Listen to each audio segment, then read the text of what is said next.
came from a more complicated recipe, braised rabbit.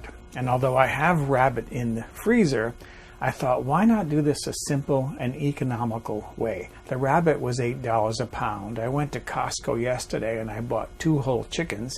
They were $1.19 a pound. And I got to thinking, how many times have you served something like rabbit and people say, oh, this is good, it tastes like chicken. Well, if it tastes like chicken, why not use chicken?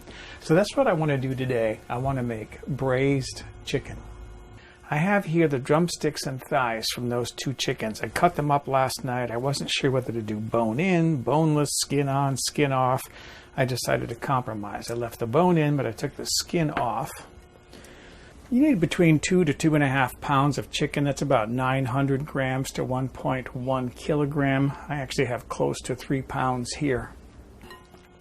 So 2 drumsticks, 2 thighs. Just lightly season these with salt. And then my pepper mill here. I'm going to use a paper towel on my pepper mill so I don't get my handle all gunked up with chicken stuff. And then I've got some flour here. This is about half a cup of flour. I'm going to lightly dredge these in flour. I don't need a lot on there. Just lightly, and then I can start browning them. The other 4 pieces I'll do later. I've got a skillet heating on the stove here. I'm going to put about 4 tablespoons, I guess, of olive oil. This is cooking olive oil. I call it cooking olive oil. This is pure olive oil. It's not extra virgin, which I use as a flavoring oil. And then I'm going to put my chicken pieces in there.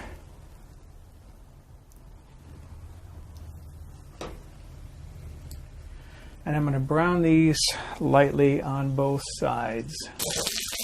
Okay, so this is the last of my chicken. You can see how nicely brown that is. Just lightly brown. This was 4 minutes per side for the browning. I'm transferring this out. Now I'm going to add to my pan. This is 1 large clove of garlic that I've just crushed, flattened. I don't need to mince that up. I'm going to be removing that afterwards. Sprig of rosemary. This is 1/8 of a teaspoon of red pepper flakes or crushed red pepper.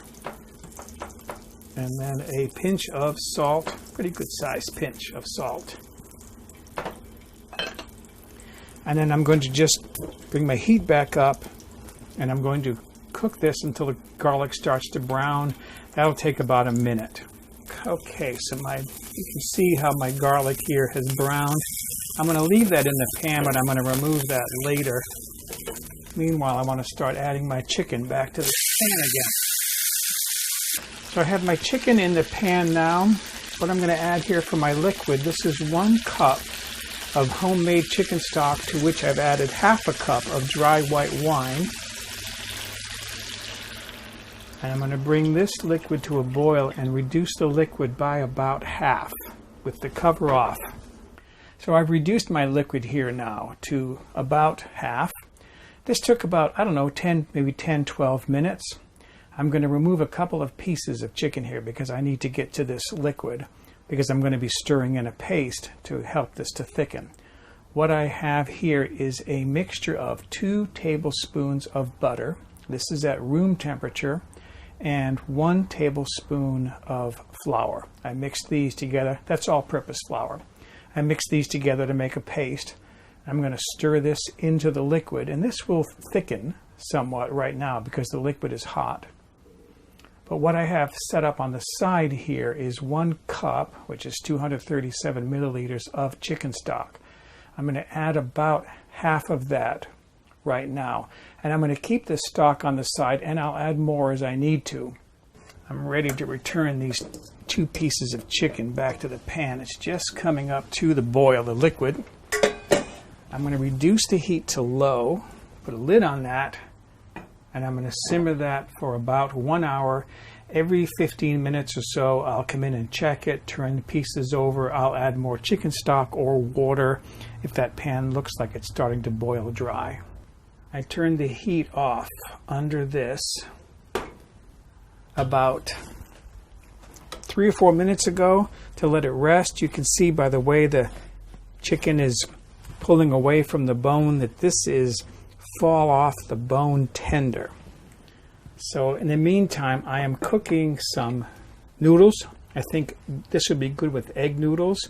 You could do this with any vegetables. If you're going to use vegetables, include mashed potatoes, because that gravy is so good. I think it would be good over mashed potatoes. I have some noodles here. I'm going to put plenty of these on my plate.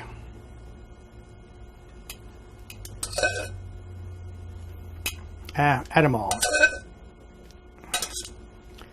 Plate always looks better when it's full. And then I'm going to put, let's see, one of my chicken thighs, I guess, on the plate. And then add some of my gravy. This gravy, by the way, I tasted it. It has a nice flavor of rosemary in it. Get some on the chicken. And there it is, braised chicken.